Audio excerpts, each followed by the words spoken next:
The fluorescent lights of the executive floor flickered as Marcus wiped his brow, pushing his janitor's cart down the marble hallway. It was 11 p.m., and the Sterling Industries building was supposed to be empty. His phone buzzed, another text from his daughter Emma. "Dad, did you remember my permission slip?"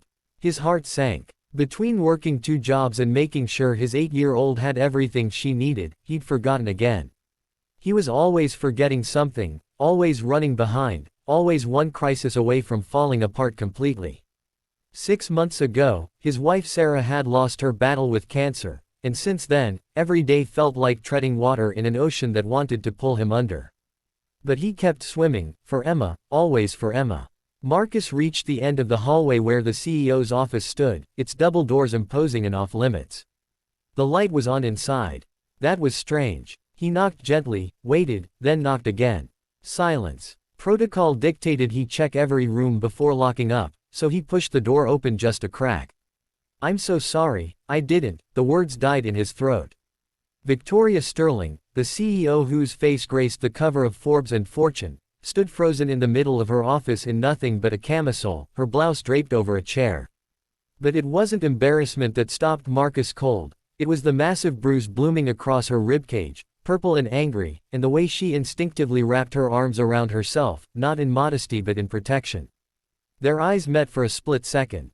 In that moment, Marcus saw something he recognized, the same hollow exhaustion he saw in his own mirror every morning. The look of someone barely holding it together. "I'll come back," he said quickly, already backing out. "Wait." Her voice cracked. "Please don't tell anyone what you saw." Marcus nodded slowly. "I didn't see anything, ma'am." He pulled the door closed and stood in the hallway, his heart pounding.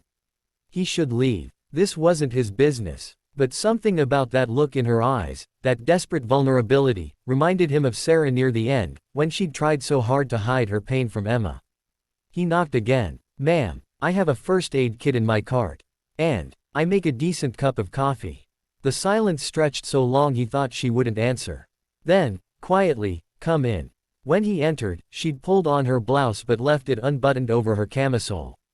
She sat on the leather couch, looking smaller somehow than the commanding figure who gave presentations to shareholders. Marcus set down 2 cups of coffee from the break room and opened his kit. "I'm not going to ask what happened," he said gently. "But that needs ice." Victoria accepted the ice pack he offered, pressing it against her ribs with a wince. "I fell down the stairs at home." Marcus had heard that excuse before. His mother used to say the same thing. He didn't challenge it, just sat in the chair across from her, giving her space. "My wife used to say I made coffee strong enough to wake the dead." "Emma, that's my daughter, she says it tastes like dirt, but good dirt." A ghost of a smile crossed Victoria's face. "You have a daughter. 8 years old. Wants to be an astronaut, a veterinarian, and a princess, not necessarily in that order." He pulled out his phone, showing her his lock screen photo, Emma grinning with 2 missing front teeth, wearing a sparkly tiara and a NASA t-shirt. This is her attempt at compromise. Victoria stared at the photo longer than necessary, and when she looked up, her eyes were wet. "She's beautiful. She's everything," Marcus said simply. "After my wife passed, Emma's the reason I get up every morning. The reason I keep going when everything feels impossible." Something broke in Victoria's carefully constructed facade. "I have a son. He's 5. I haven't seen him in 3 days because I've been sleeping here, working 18-hour days, trying to save 200 jobs from our board's restructuring plan." She laughed bitterly. "And my husband thinks the solution to stress is control.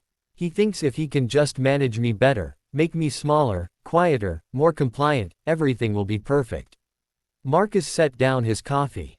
"My mama used to say that staying small never made anyone big feel better. It just taught them they could make you smaller." Victoria looked at him like he'd just handed her a lifeline.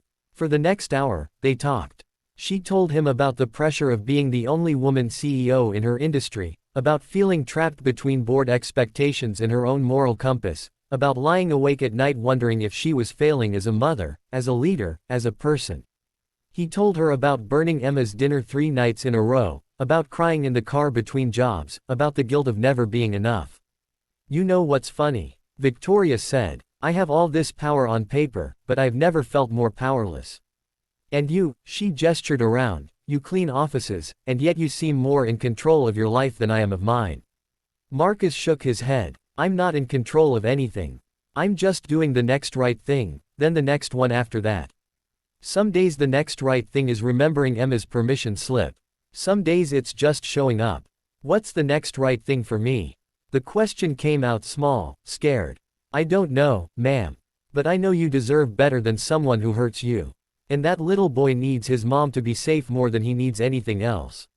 When Marcus finally left that night, Victoria sat alone in her office, holding the business card he'd given her, for a women's shelter where his late wife had once volunteered. On the back, he'd written, "For Emma, for your son, for you. You deserve to take up space." 3 weeks later, Marcus was mopping the lobby when someone called his name. He turned to find Victoria, dressed casually, her son holding her hand. The bruises were faded now. "Marcus, this is my son, James." She knelt down. "James, this is the friend I told you about." The little boy gave a shy wave. "Mommy says you have a daughter who wants to be a space princess." Marcus grinned. "And she'd love to meet a future astronaut. Maybe you two should have a playdate sometime." Victoria's smile was genuine now, reaching her eyes. "I'd like that. I'm also starting a new initiative at Sterling Industries, a support program for single parents on our staff. Better hours, childcare assistance, college funds for their kids. I was hoping you'd help me develop it. As a consultant. Paid, of course." Marcus stared. "Ma'am, I don't have any qualifications. You have the most important one. You understand what people need when the world tells them they're invisible." She extended her hand. "What do you say?" He thought about Emma, about all the other parents working 3 jobs just to stay afloat, about how one small act of kindness had rippled into this moment. He thought about Sarah, and how she'd always believed in showing up for people, in being the light you wish you'd found in your own darkness. "I say let's help some families," he said, shaking her hand. That night, Marcus picked up Emma from after-school care on time for once.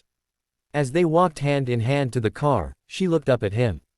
"Dad, you're smiling. Like, really smiling." "I am, Peanut. I really am." "Why?" He thought about how to explain that sometimes the moment you stop to help someone else climb is the moment you find the strength to climb yourself. That kindness isn't a transaction, it's a transformation.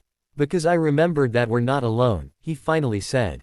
"None of us are. We just have to be brave enough to see each other." Emma didn't fully understand, but she squeezed his hand tighter. And in that moment, in the fading light of an ordinary Tuesday, Marcus felt something he hadn't felt in months: hope.